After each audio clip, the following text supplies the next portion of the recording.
Witchy Business. Worth it or skip it? That's the big question we're answering today.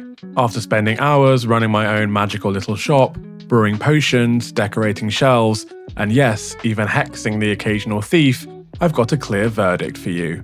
But here's the thing, this isn't just a numbers-driven review.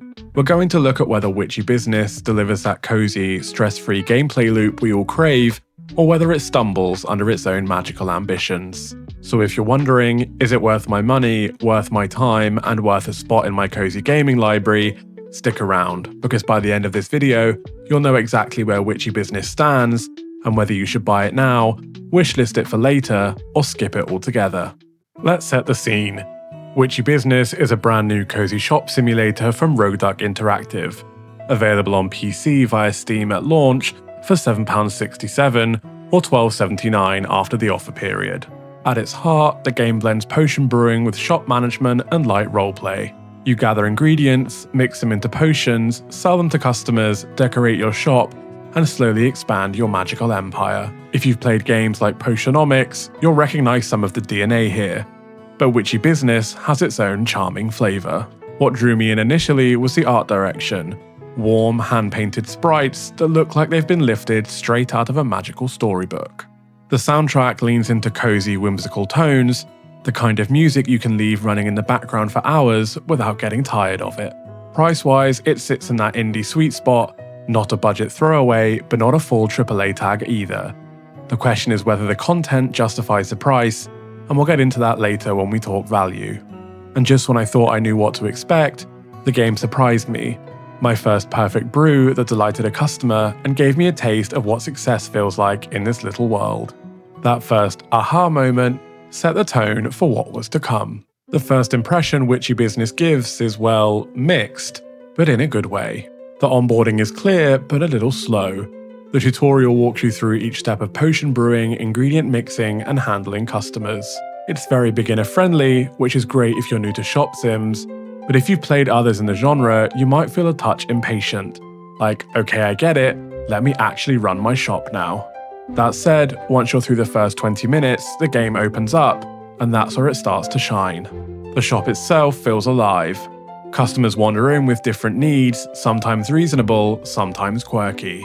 One might ask for a calming tea, another for a potion to boost their charm before a date, and you have to respond accordingly. The art and music stand out here. There's a coziness to the design that feels intentional. The shelves stacked with jars, the bubbling cauldron, the flickering candles. Everything whispers, slow down, relax, and enjoy this world. On the flip side, the pacing can feel a little sluggish early on. Ingredient gathering is limited, and recipes start simple. I found myself wishing for a bit more variety sooner. But then again, part of the cozy genre is the slow burn. And the first time I hexed a thief, yes, the game lets you hex customers who try to steal from you, I genuinely laughed out loud. It was unexpected and gave me a sense of playful control that most cozy sims don't usually allow.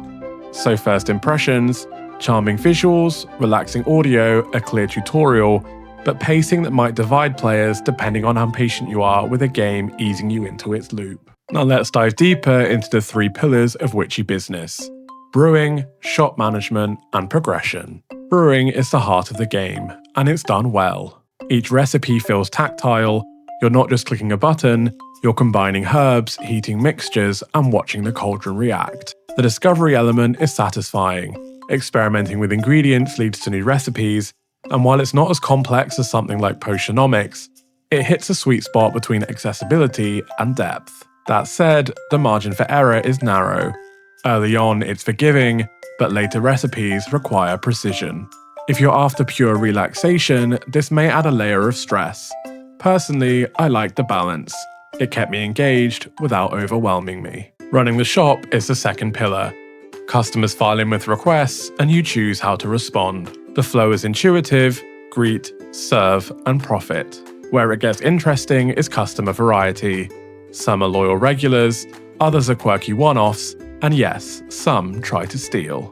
Hexing thieves adds a unique twist, giving you a cheeky justice served moment. The downside? After a few hours, customer interactions start to repeat. Dialogue variety is limited, which dulls the magic slightly. Still, the loop of serving, earning, and upgrading remains satisfying. Progression ties everything together. As you earn gold, you can decorate your shop, unlock upgrades, and expand your brewing options.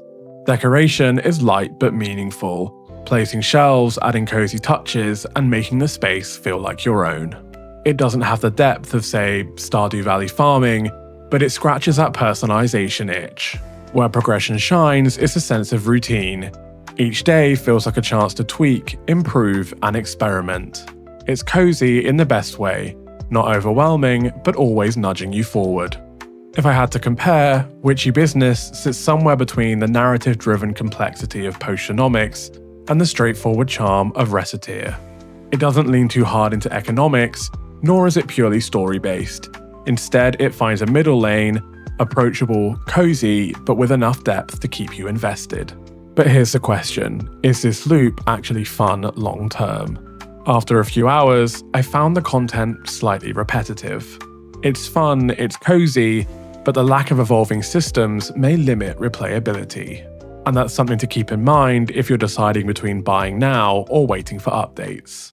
So after a few hours with Witchy Business, what's the verdict? For me, it's a solid 7 out of 10. This game delivers on its promise of cozy shopkeeping with a magical twist. The art is beautiful, the music is soothing, and the brewing loop is satisfying. It's perfect for winding down in the evening with a cup of tea and a blanket. So who is it for? If you love cozy shop sims and want something light-hearted with a dash of humour, you'll enjoy this. If you're new to the genre, it's beginner-friendly and easy to pick up. If you enjoy decorating and tinkering with a space that feels yours, the customization options will keep you happy. But who might want to skip? If you crave deep mechanics, complex narratives, or evolving systems, this might feel too shallow after a few hours. If repetition bothers you, especially in customer interactions, you might lose interest faster. At its current price, I think Witchy Business is worth it if you're looking for a cozy, low-stress experience. If you're on the fence, wishlist it and wait for an update or sale. I could see future content adding more variety. So, worth it or skip it? For cozy fans, it's worth it. For hardcore sim players, maybe a skip. And that brings me to you. What's your biggest deal breaker in cozy games? Slow pacing, repetitive dialogue, or lack of depth? Drop your answer below, I'd love to see what matters most to you. That's my take on Witchy Business, but now it's over to you. Would you play it or skip it? And if you've already tried it, what stood out to you? I love hearing your perspectives because cozy games are such personal experiences. What feels too slow for one person might feel perfectly paced for someone else. What falls shallow to one player might be the exact low-stakes vibe another is craving. Next up on the channel, I'll be diving into Little Witch in the Woods.